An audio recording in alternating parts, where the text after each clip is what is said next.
بسم اللہ الرحمن الرحیم نحمده ونصلی علی رسوله الکریم اما بعد۔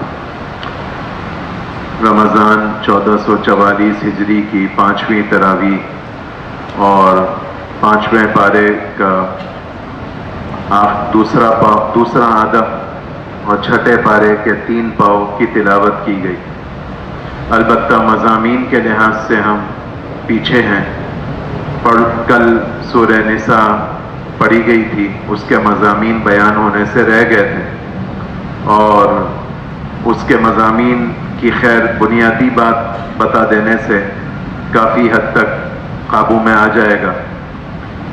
ہمیں یہ معلوم ہونا چاہیے کہ جیسے میں نے شروع میں مکی اور مدنی صورت کا مطلب بھی بتایا تھا، اور یہ بھی عرض کیا تھا کہ عام طور پر مکی صورت میں کیا مضمون ہوتا ہے اور مدنی صورت میں کیا مضمون ہوتا ہے۔ اسی طرح یہ ہمیں سمجھنا چاہیے کہ علماء یہ بتاتے ہیں کہ فاتحہ کے بعد ہم نے 2 صورتیں پڑھی، بقرہ اور آل عمران، اور پھر نساء اور آج مائدہ شروع ہوئی۔ یہ 4 صورتیں، مائدہ مکمل نہیں ہوئی۔ تو بقرہ اور آل عمران کے مضامین باہم یکساں ہیں، اس میں اصولی باتیں اللہ تعالیٰ نے بیان فرمائی ہیں۔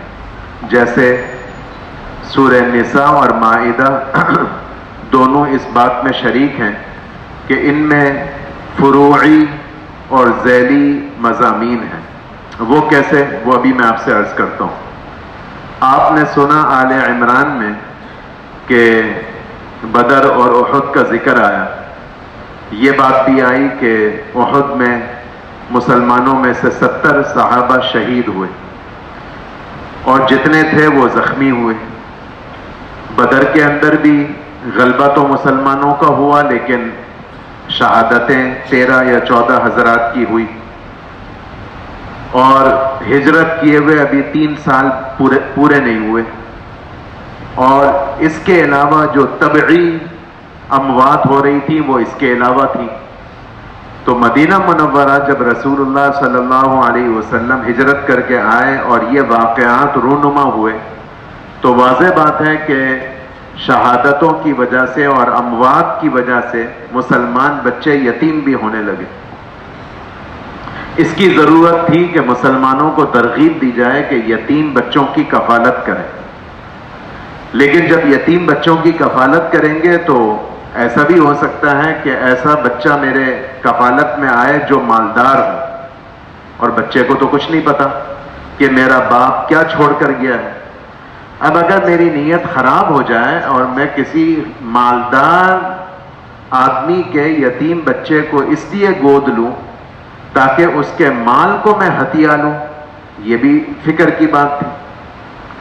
یہ پہلو بھی تھا کہ کوئی یتیم بچی کو میں نے گود لے لیا، کیوں کہ یہ بڑی خوبصورت بچی معلوم ہوتی ہے، اس کا کوئی پوچھنے والا تو ہے نہیں، باپ فوت ہو گیا یا باپ شہید ہو گیا، جب یہ جوان ہو جائے گی تو میں اس سے شادی کر لوں گا، کون ہوگا مجھے روکنے والا۔ تو دونوں باتیں مد نظر تھی۔ یتیموں کی کفالت، مسلمانوں کو اس کی ترغیب دی گئی، لیکن یہ کفالت کہیں غلط رخ پر نہ چلی جائے تو اس پر بھی تنبیہ کی ضرورت تھی۔ تو سورہ نساء میں اس مضمون کو بیان کیا جو میں نے آپ کو اس کا خلاصہ عرض کیا۔ پھر واضح بات ہے، جب میں نے آپ سے عرض کیا کہ اموات بھی ہو رہی ہیں اور جنگوں کی وجہ سے شہادتیں بھی ہو رہی ہیں، تو عورتیں بیوہ ہو رہی ہیں، ان کے بھی اپنے مسائل تھے، عورتوں کے حقوق کے مسائل تھے۔ پھر تیسری بات کہ جب اموات ہو رہی ہیں، چاہے طبعی طریقے سے چاہے شہادت کی صورت میں، تو وراثت کا بھی مسئلہ آنا تھا۔ تو اس کے بھی مسائل سورہ نساء میں اللہ نے بیان کیے کہ اگر کسی کا انتقال ہو جائے اور اپنے پیچھے مال چھوڑے تو اس کی وراثت کیسے تقسیم ہوگی، اس کے ضابطے بتائے۔ وہ خیر تفصیل طلب بات ہے۔ ہمیں چاہیے کہ جب ہمارے گھر میں اللہ کے حکم سے کبھی موت آ جائے تو ہم علماء کرام سے رجوع کر کے تقسیم کا طریقہ معلوم کر لیں، قرآن نے ضابطے بتا دیے. ان ضابطوں کے ضمن میں ایک بات بتائی کہ کبھی تمہارے دل میں یہ آ سکتا ہے کہ میری فلانی بہن جو ہے اس کا شوہر تو مالدار ہے, میرا بہنوئی مالدار ہے, اور میری جو دوسری بہن ہے وہ تو بیچاری کمزور ہے اس لیے کہ دوسرا بہنوئی میرا نوکری پیشہ ہے. تو کہیں تمہارے دل میں آ سکتا ہے کہ فلانی بہن کو تو کم بھی دوں تو چلے گا اور دوسری بہن کو زیادہ دینا چاہیے. کبھی تمہارے دل میں یہ بھی آ سکتا ہے کہ یہ جو میری بہنیں ہیں, یہ جو میں باپ کی وراثت تقسیم کرنے لگا ہوں, تو ان بہنوں کو تو والد صاحب نے جہیز بھی دیا تھا, اور میری جب شادی ہوئی تھی تو میرے لیے تو جہیز آیا تھا, مجھے تو جہیز ملا کچھ نہیں تھا. تو وہ جہیز کس مد میں گیا؟ تو وہ جہیز کی جو مالیت ہے وہ میں وراثت سے ایڈجسٹ کر لیتا ہوں, منہا کر لیتا ہوں, وغیرہ وغیرہ. تمہیں مختلف خیالات آ سکتے ہیں. تمہیں یہ بھی خیال آ سکتا ہے کہ فلانا جو ہمارا بھائی ہے وہ تو والد صاحب کو بہت تنگ کرتا تھا اور وہ بے ادب بھی تھا, اور میں تو بڑا فرما بردار. کبھی یہ خیال آ سکتا ہے کسی بھائی کے دل میں کہ باپ تو بیمار تھے, کاروبار تو میں نے سنبھالا, اور چھوٹے بھائیوں کو تو میں نے پڑھوایا, میں نے پڑھایا. اب جب وراثت کی بات آ رہی ہے تو سارے بھائی برابر کے شریک ہو رہے ہیں. کیوں بھائی برابر کے شریک ہو گئے؟ کاروبار تو اتنے سالوں سے تم تو چھوٹے چھوٹے تھے اور تم تو پڑھتے تھے, اور میں نے تو پڑھائی بھی نہیں کری اور دکان پہ چلا گیا تھا, سارا کاروبار تو میں نے سنبھالا. یہ میں وہ مثالیں دے رہا ہوں جو میں اور آپ آئے دن سنتے رہتے ہیں. تو قرآن نے بہت دو ٹوک بات کری. آباؤکم و ابناؤکم لا تدرون ایہم اقرب لکم نفعا فریضۃ من اللہ. یہ جو میں نے وراثت کے ضابطے بتائے ہیں نا, یہ ایسے ضابطے ہیں جیسے نماز کی رکعتیں, فجر کی اتنی, ظہر کی اتنی, مغرب میں اتنی. اب میری آپ کی مرضی چلے گی کہ بھئی گرمی بہت ہے, آج ظہر 2 رکعت کیوں نہ پڑھ لیجئے, وغیرہ وغیرہ. نہیں, طے شدہ. اسی طرح وراثت کے ضابطے طے شدہ ہیں. تم اپنی طرف سے اس میں عقل نہ لڑاؤ اور عقل نہ دوڑاؤ. جو ہم نے کہا اس کے مطابق تم وراثت کو تقسیم کرو. اور تلک حدود اللہ, یہ ہماری طرف سے بالکل حد بندی اس کی طے ہے. تو خیر, میں عرض یہ کرنا چاہ رہا ہوں کہ سورہ نساء کا وہ حصہ جو 4 پارے میں ہے, اس میں یہ مضامین. پھر 5واں پارہ, آج تو خیر دوسرا آدھا پڑھا گیا, کل جو پہلا آدھا پڑھا گیا تھا اس میں بھی احکام, اس میں بھی مسائل. مثال کے طور پر میں نے 2-3 دن پہلے بھی عرض کیا تھا, عورتوں کے حقوق بتائے. ان حقوق کے سلسلے میں 2 باتیں, ساری ہی باتیں قابل ذکر ہیں. میں یہ نہیں کہہ سکتا کہ یہ بات قابل ذکر ہے, کون سی بات ایسی ہے جو چھوڑی جائے. ایک بات یہ بتائی کہ تم اپنی عورتوں کے سلسلے میں, اے مردوں, تمہیں ہم نے ایک حق دیا ہے, اپر ہینڈ جس کو آپ کہتے ہیں. وَلِلرِّجَالِ عَلَيْهِنَّ دَرَجَةٌ, یہ بقرہ میں کہا. یہاں کہا الرجال قوامون علی النساء, تمہاری حیثیت عورتوں پر غالب ہے. اس واسطے کبھی تمہاری عورتیں کوئی نافرمانی کریں, کجی کا مظاہرہ کریں, تو تم ہاتھ بھی اٹھا سکتے ہو. لیکن یہ بہت آخری درجہ ہے. اس سے پہلے کے مراحل بھی قرآن نے بتائے. یہ والا مرحلہ تو سب کو معلوم ہوتا ہے اور استعمال ہو بھی جاتا ہے. اللہ تعالی ہم سب کو معاف فرمائے. قرآن نے 2 باتیں اور بتائیں. وہ یہ کہ کچھ ناراضگی کا اظہار کر دو بغیر ہاتھ اٹھائے, سونے کی جگہ بدل دو, اور تمہاری اہلیہ کو احساس ہو جائے گا کہ ہمارے سرتاج کچھ ناراض معلوم ہوتے. یہ بھی ایک طریقہ ہے. یہ بھی ہم استعمال کر لیتے ہیں, منہ بنا کر بیٹھ جاتے ہیں. بچے بھی دیکھ رہے ہوتے ہیں آج کل امی ابا کی بات چیت بند ہے, ایسے ہم نہ سمجھیں. تیسرا ایک حل ہے, اس پر کوئی توجہ نہیں ہے, مجھے اصل میں یہ بتانا ہے. فَعِظُوهُنَّ, تم اپنی عورتوں پر محنت کر کے ان کو ترغیب دو. ترغیب دو کیا مطلب؟ ان کو دین سکھاؤ. جب تم ان کو دین سکھاؤ گے تو پھر یہ غم تمہارا دور ہو جائے گا کہ میری بیوی نے میرے حقوق کو پہچانا نہیں. اور یہ یاد رکھو کہ تمہاری عورتیں بہت مستحق ہیں کہ تم ان کو دین سکھانے کا بندوبست کرو، اس لیے کہ تم تو مرد ہو، مسجد میں آ جاتے ہو، چاہے نہ چاہے کچھ نہ کچھ خیر کی تعلیم کی بات تمہارے کانوں میں پڑ جاتی ہے. تمہاری عورتوں کے لیے تم نے کیا بندوبست کیا؟ کچھ بھی نہیں کیا. اس لیے اپنی عورتوں کو دین کی بات بتانے کی فکر کرو. دین کی باتیں دو طرح کی ہیں، یہ میرے آپ کے لیے بھی ہے، یعنی مردوں کے لیے بھی ہے. ایک بات وہ ہوتی ہے جس کو ہم مسائل کا علم کہتے ہیں. جیسے ہم امام صاحب سے سنتے ہیں مختلف نمازوں میں روزے کے مسائل، زکوٰۃ کے مسائل، نماز کے مسائل. ایک علم ہے مسائل سے متعلق، لیکن ایک اور علم بھی ہے اور وہ مسائل کے علم سے مقدم ہے، کیونکہ مسائل کو پیٹرول یہیں سے ملے گا. وہ ہے ترغیب کا علم، یعنی اس بات پر آمادہ کرنا کہ میں دین پر چلوں. دیکھیں نا، امام صاحب کے پاس کون نمازی آئے گا زکوٰۃ کا مسئلہ معلوم کرنے کے لیے؟ جس نے پہلے یہ تو طے کیا ہے نا کہ میں زکوٰۃ نکالوں گا. پہلے نمبر پر تو اس کا یہ جذبہ بنا کہ مجھے زکوٰۃ ادا کرنی ہے. مجھے میرے والد صاحب کا انتقال ہوا، اتنے سال ہو گئے، میں نے تو بہنوں کو وراثت نہیں دی ہے. پہلے تو یہ جذبہ بنے گا. جب یہ جذبہ بنے گا تو میں مسئلہ پوچھنے کے لیے جاؤں گا. مسئلہ پوچھنا ثانوی درجہ ہے، پہلے تو میرے جذبے کا تازہ ہونا ہے. تو یہاں مراد اس آیت میں یہ ہے کہ تم اپنی عورتوں کے لیے ترغیب کا بندوبست کرو. اس لیے مجھے اور آپ کو چاہیے کہ ہم یہ ایسی بات میں اگلی کرنے جا رہا ہوں کہ ہم میں سے جتنے یہاں ساتھی بیٹھے ہیں سب آج ہی سے اس کو شروع کر سکتے ہیں. اس کے لیے میرا آپ کا عالم ہونا اور میرا آپ کا دین کی جانکاری رکھنا ضروری نہیں. ہمیں ایک بہت آسان حل بتایا گیا کہ ہم اپنے گھر میں جو ہم اپنی مسجدوں میں فضائل کی تعلیم ہوتے نہیں دیکھتے ہیں، عشاء کے بعد ہماری مسجد میں مثال کے طور پر فضائل اعمال سنائی جاتی، یہ ہم اپنے گھر میں اس کا رواج ڈالیں اور گھر کی مستورات کو جمع کر کے 10 منٹ بے شک ہو، اور کبھی ہم پڑھ لیں، کبھی اہلیہ پڑھ لیں، کبھی بڑے بیٹے پڑھ لیں، کبھی بڑی بیٹی پڑھ لیں، کبھی بہو سے پڑھوا لیں. اس کا نظام شروع کریں. آپ دیکھیے گا تھوڑے دنوں میں گھر کی فضا بدلنا شروع ہو جائے گی. ایک تو یہ مجھے سورہ نساء میں 5ویں پارے کے دوسرے رکوع میں یہ مضمون بیان کیا، یہ میں نے آپ کو سنا دی. ایک مضمون اور بتایا،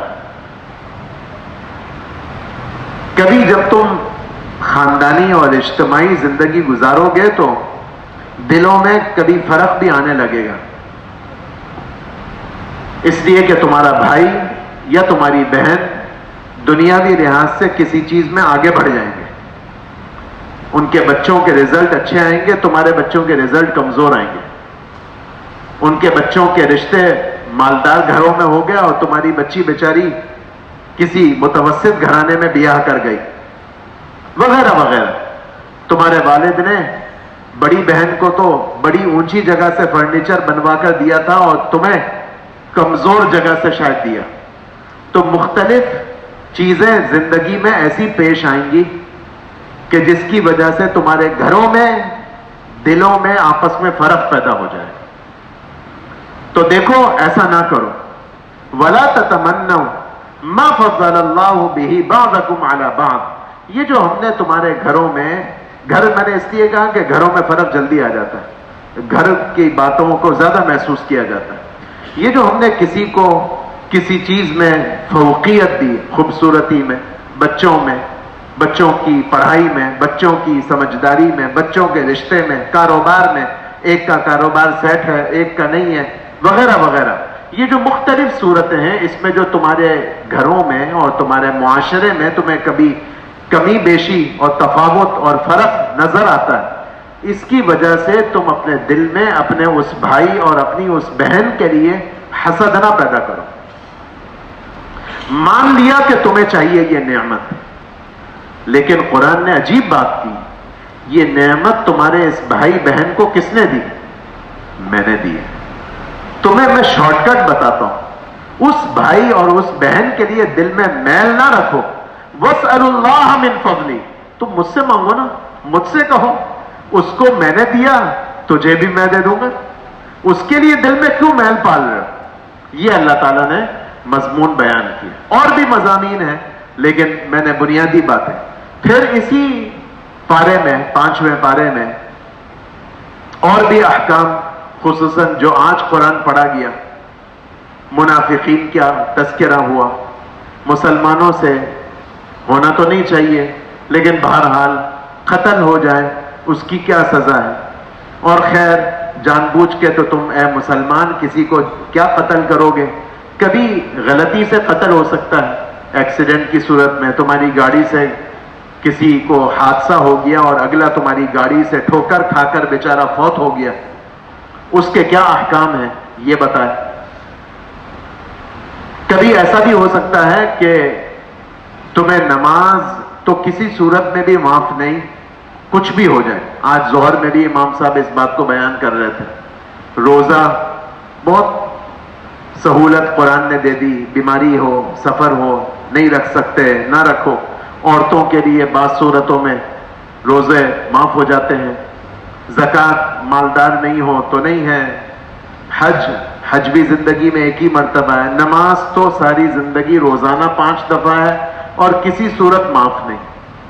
اور اتنی اہمیت نماز کی کہ اگر جنگ ہو رہی ہو اور مسلمان فوج چوکی کو دشمن کے سامنے صف بندی کو نہ چھوڑ سکتے ہوں تو بھی نماز معاف نہیں، چاہے نماز میں چلت پھرت کرنی پڑے. کبھی ہم نے سنا کہ نماز میں ہم چلتے پھرتے ہوں، نماز ٹوٹ جائے گی. ہم نماز میں تو ہمیں یہ کہا جاتا ہے بس جہاں ہے وہاں رہے. لیکن بعض دفعہ ایسا بھی ہو سکتا ہے کہ تم جنگی حالت میں ہو تو بھی نماز معاف نہیں، چاہے تمہیں 2 حصے نماز کے کرنے پڑے اور چاہے تمہیں کلیشنکوف اٹھا کر نماز پڑھنی پڑے اور خواہ تمہیں نماز میں چلنا پھرنا پڑے. تو تم مسلمان فوج دشمن سے اپنی نگاہ بھی نہ ہٹاؤ لیکن نماز کسی صورت میں معاف نہیں. یہ حکم بھی بتایا. کبھی اے مسلمانوں تمہیں اللہ کے راستے میں ہجرت کی بھی نوبت آ سکتی ہے، اللہ کے راستے میں وطن چھوڑنے کی بھی نوبت آ سکتی ہے. اس کے لیے بھی تیار رہنا اور یہ تسلی رکھنا کہ جو تم ہجرت کرو گے یعنی وطن چھوڑو گے میرے نام پر. ایک تو ہے نا کہ کینیڈین نیشنل بن گئے، امریکہ کی نیشنلٹی لے لی دنیا کے لیے، اس کی بات نہیں ہو رہی. اللہ کے لیے، دین کے لیے، اللہ کے کلمے کو بلند کرنے کے لیے، اپنے دین کو بچانے کے لیے اگر تم نے وطن کو چھوڑا تو شاید شیطان تمہیں ڈرائے گا کہ وطن چھوڑوں گا تو کاروبار کا کیا ہوگا، معاش کا کیا ہوگا. میں اللہ تمہاری روزی میں برکت دوں گا اگر تم میرے نام پر ہجرت کرو گے. یہ حکم بھی بتایا ضمناً کہ جب تم مسلم معاشرے میں رہو گے تو تمہارے ذمے ہے کہ مسلمانوں کے ظاہر کو قبول کرو، کسی کی کھوج نہ لگاؤ کہ یہ تو مسجد آتا جاتا ضرور ہے یہ منافق، ہے یہ 2 نمبر، ہے یہ کافر. ہوا یہ، اس پر قصہ میں سنا دیتا ہوں. مسلمانوں کی ایک جماعت رسول اللہ صلی اللہ علیہ وسلم نے ایک جگہ تشکیل فرمائی مقابلے کے لیے، لڑائی کے لیے. جب مسلمان وہاں پہنچے تو کافر تو بھاگ کھڑے ہوئے. ان میں ایک شخص ایسا تھا جو مسلمان تھا اور مسلمان ہونے کی وجہ سے اس کو یہ تسلی تھی کہ مجھے بھاگنے کی کیا ضرورت ہے، یہ مسلمان جو حملہ آور ہوئے ہیں وہ تو کافروں پر ہوئے ہیں، میں تو ان کا مسلمان بھائی ہوں تو مجھے تو بھاگنے کی کوئی ضرورت نہیں. پھر اس نے مسلمان فوج کو تسلی دینے کے لیے زور سے کلمہ پڑھا، یہ ظاہر کرنے کے لیے کہ میں تو تمہارا بھائی ہوں. مسلمانوں نے سوچا کہ اس نے جو کلمہ پڑھا وہ اپنی جان بچانے کے لیے پڑھا اور ہمیں دھوکہ دینا چاہ رہا ہے کہ میں مسلمان ہوں، ہے یہ انہی میں کا کافر. مسلمانوں نے اس کو قتل کر دیا. جب واپسی ہوئی تو رسول اللہ صلی اللہ علیہ وسلم کو آ کر احوال سنائے. صحابہ کی ایک عادت یہ تھی، یہ ضمناً بات کر رہا ہوں، کہ کوئی بات چھپاتے نہیں تھے. کوئی 19 بھی ہو جاتی تھی نا، دل کو پتا ہوتا تھا کہ یہ ہم گڑبڑ کر کے آئے، تو بھی واپس آ کر اللہ کے نبی کو سچ سچ بتا دیتے تھے کہ یہ ہوا ہے، گھر میں ہوا، کاروبار میں ہوا، سفر میں ہوا. اے اللہ کے رسول میں تو یہ کر کے آیا، صحیح کیا یا غلط کیا؟ یہ نہیں سوچتے تھے کہ اللہ کے نبی کیا کہیں گے، مجھے ڈانٹ پڑے گی. نہیں، ہو گیا، غلطی ہو گئی، زیادہ سے زیادہ کیا ہوگا، ڈانٹ پڑے گی، کوئی بات نہیں، ہماری تربیت تو ہو جائے گی، ہماری رہنمائی تو ہو جائے گی. چنانچہ صحابہ واپس آئے اور احوال سنائے، کارگزاری سنائی.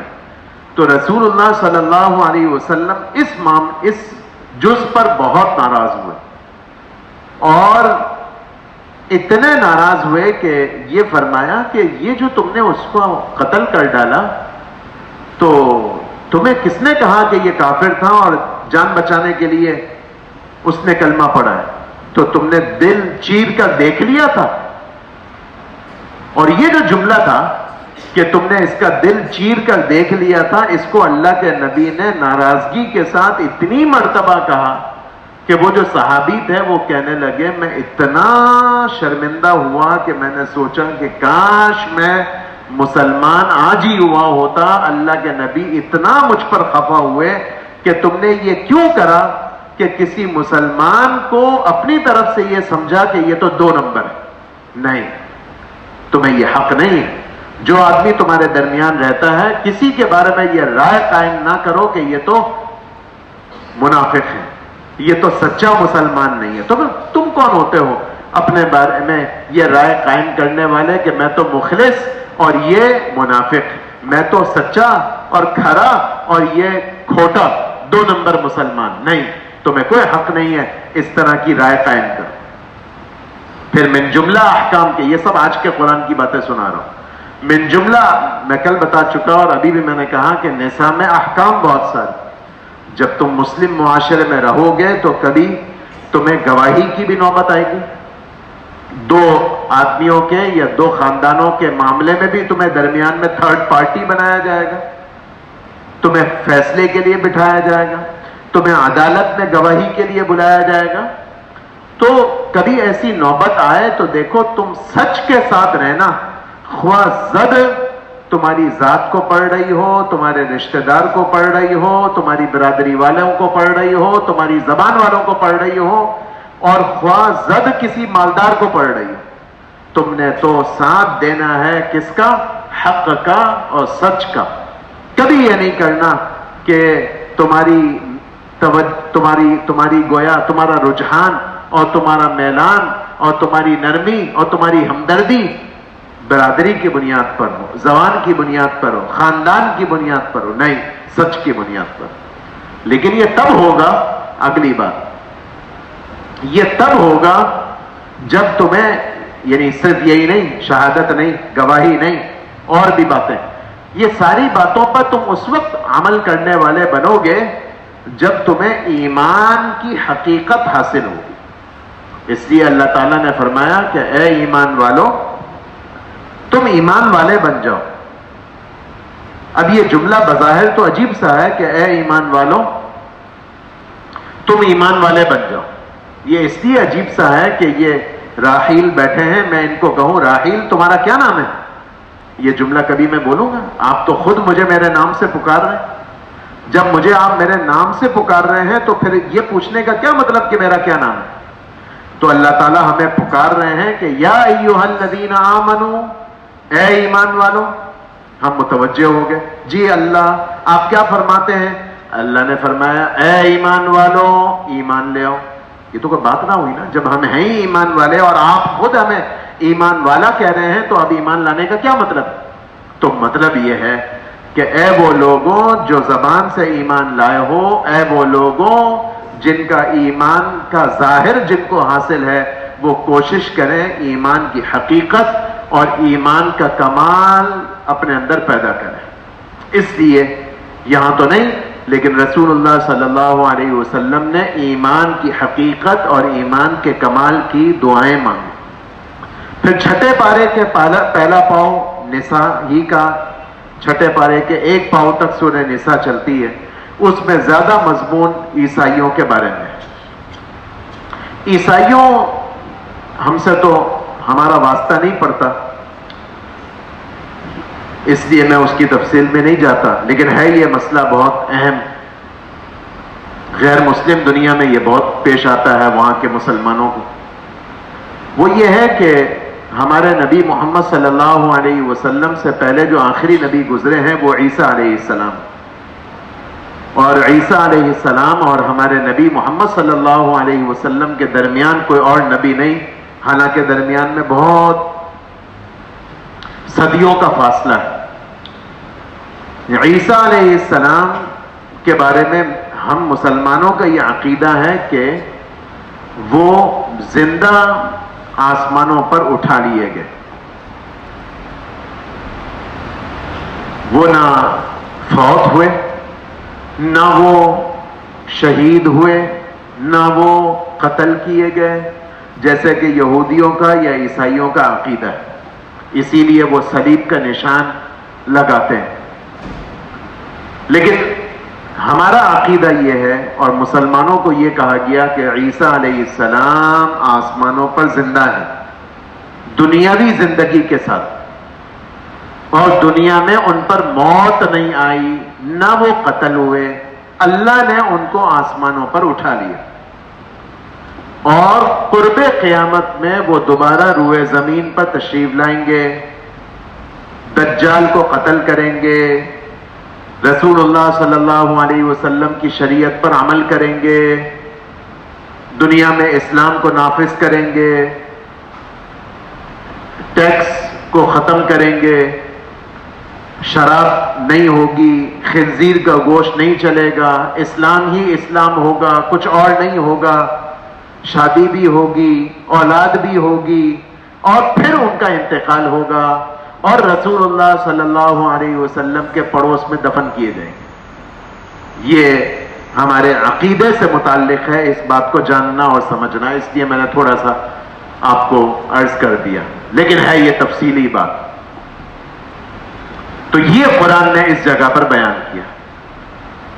آل عمران کے شروع میں بھی میں نے عرض کیا تھا، یہاں بھی قرآن نے یہ کہا کہ اے عیسائیوں، عجیب بات ہے کہ جس عیسیٰ کو تم خدا یا خدا کا بیٹا قرار دیتے ہو، تو یہ عجیب بات ہے کہ مدعی سست گواہ چست کی مثال ہے، تمہارے اوپر فٹ آتی ہے کہ جس عیسیٰ کو تم خدا کہتے ہو تو تم انجیل پڑھو دل پر ہاتھ رکھ کر، اس میں کہاں لکھا ہے کہ عیسیٰ علیہ السلام اپنے آپ کو خدا کہتے تھے؟ وہ تو کہتے تھے میں اللہ کا بندہ ہوں۔ عجیب بات ہے، جن کو تم خدا یا خدا کا بیٹا قرار دیتے ہو وہ اپنے بارے میں کیا کہہ رہے ہیں؟ یہ سورہ نساء کے آخر میں اللہ تعالیٰ نے بیان کیا۔ اس کے بعد سورہ مائدہ ہے جو آج مکمل نہیں ہوئی۔ مائدہ عربی زبان میں دسترخوان کو کہتے ہیں۔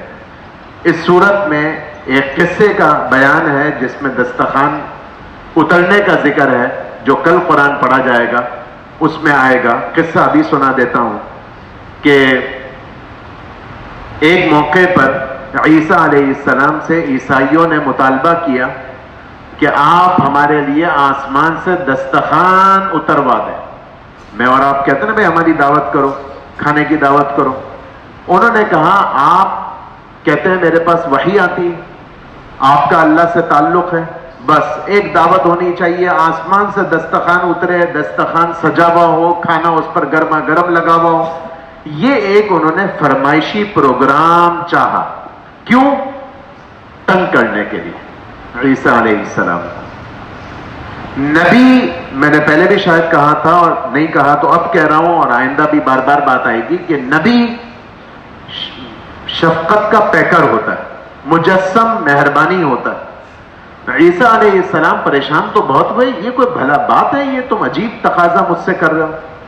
نہیں نہیں، آپ یہ کر کے دے دیں، ہم ایمان لے آئیں گے۔ عیسیٰ علیہ السلام نے اللہ سے کہا اے اللہ میری قوم ضدی ہے، یہ مجھ سے تقاضا کر رہی ہے، آپ کی مہربانی ہوگی دسترخوان اتار دیں، شاید یہ مان جائیں گے۔ اللہ نے کہا میں اتار دیتا ہوں، آپ کہتے ہیں تو میرے لیے کیا مشکل ہے، لیکن ایک بات ہے کہ جس قوم کو میں کوئی فرمائشی معجزہ دیتا ہوں، فرمائشی نعمت دیتا ہوں، اور پھر وہ اس کی قدر نہ کرے تو نقد عذاب آتا ہے. یہ میری سنت ہے، یہ آپ اپنی قوم کو بتا دیں. چنانچہ دسترخوان اترا، قوم نے تو ایمان لانا نہیں تھا، ایمان لائے نہیں، اور اللہ نے اس قوم کو بندر کی شکل میں تبدیل کر دیا. اس کا ذکر اس سورت میں ہے، اس واسطے اس سورت کا نام مائدہ ہے. لیکن میں نے آپ کو پہلے دن کہا تھا کہ یہ بات نہیں ہے سورتوں کے ناموں میں کہ جو سورت کا نام ہے گویا سورت کا مضمون وہی چلے گا، ایسا نہیں ہے. یہ تو آخر میں 7ویں پارے میں جو کل قرآن پڑھا جائے گا اس میں یہ قصہ ہے. یہ پوری سورت ویسے نساء کی طرح احکام پر مشتمل. ان احکام کی جو بنیاد ہے وہ اس سورت کا پہلا جملہ ہے. اس لیے بعض ممالک میں اسلامی جب نظام حکومت تھا تو بعض اسلامی ممالک میں جیسے ہمارے ہاں لوگو بنایا جاتا ہے، سلوگن بنایا جاتا ہے، تو سرکاری دستاویز کے اوپر یا سرکاری لیٹر ہیڈ کے اوپر اس آیت، اس سورت کا پہلا جملہ لکھا ہوتا تھا. یا ایھا الذین آمنوا اوفوا بالعقود، اے ایمان والوں وعدوں کی پاسداری کرو. یہ موٹا سا ایک جملہ ہے، وعدوں کی پاسداری کرو. اب یہ بہت اس کا مفہوم پھیلا ہوا ہے. وعدے تو کاروبار میں بھی ہوتا ہے، ادائیگی میں بھی ہوتا ہے. کرائے کے لیے میں نے جگہ لی، یہ بھی ایک وعدہ ہے. بچے کی منگنی میں نے کری ہے، یہ بھی وعدہ ہے. اور آپ پھیلاتے چلے جائیں، آپ سب سمجھدار ہیں. وعدہ ہم نے اللہ سے بھی کیا ہوا ہے مسلمان ہونے کے بعد. وعدہ گویا ہم نے رسول اللہ صلی اللہ علیہ وسلم سے بھی کیا ہوا ہے. حضور کو اپنا نبی ماننے کے بعد میں جس کمپنی میں نوکری کرتا ہوں تو گویا میں ان سے بھی میں نے وعدہ کیا ہوا ہے کہ کمپنی کے مفاد کے خلاف کوئی کام نہیں کروں گا. آپ اس کی مثالیں پھیلاتے چلے جائیں. یہ موٹا جملہ اللہ تعالیٰ نے فرمایا کہ وعدوں کو پورا کرو. اور دوسرے نمبر پر، بس بات ختم کر رہا ہوں، دوسرے نمبر پر اس صورت میں حلال اور حرام کھانے سے متعلق اس کو بیان کیا. کیا تمہارے لیے حلال، کیا تمہارے لیے حرام. بہت آسان یوں کہا کہ دیکھو تمہارے لیے حرام چیزیں تھوڑی ہیں، زیادہ چیزیں تو تمہارے لیے حلال ہیں. چند چیزوں سے میں نے تمہیں روکا ہے، ان چند چیزوں سے رک جاؤ بھائی. اور جو میں نے اتنی ساری تمہارے لیے حلال نعمتیں رکھی ہوئی ہیں ان کو برتو، ان کو استعمال کرو، ان سے فائدہ اٹھاؤ. یہ مضمون بیان کیا. دو باتیں کل عرض کروں گا. ایک تو آدم علیہ السلام کے 2 بیٹوں کا قصہ آج کے پڑھے ہوئے قرآن میں ہے، اور دوسرے نمبر پر بنی اسرائیل کا ذکر ہے، ان کا ایک قصہ ہے. وہ یہ 2 قصے انشاءاللہ کل عرض کروں گا عمالقہ سے متعلق، اور آگے انشاءاللہ مضامین ہے. اللهم صل على محمد عبدك ورسولك وصل على المؤمنين والمؤمنات والمسلمين والمسلمات. اللهم إنا نعوذ بك من سيء الأسقام كلها. اللهم إنا نسألك من خير ما سألك منه نبيك محمد صلى الله عليه وسلم، ونعوذ بك من شر ما استعاذ منه نبيك محمد صلى الله عليه وسلم برحمتك يا أرحم الراحمين.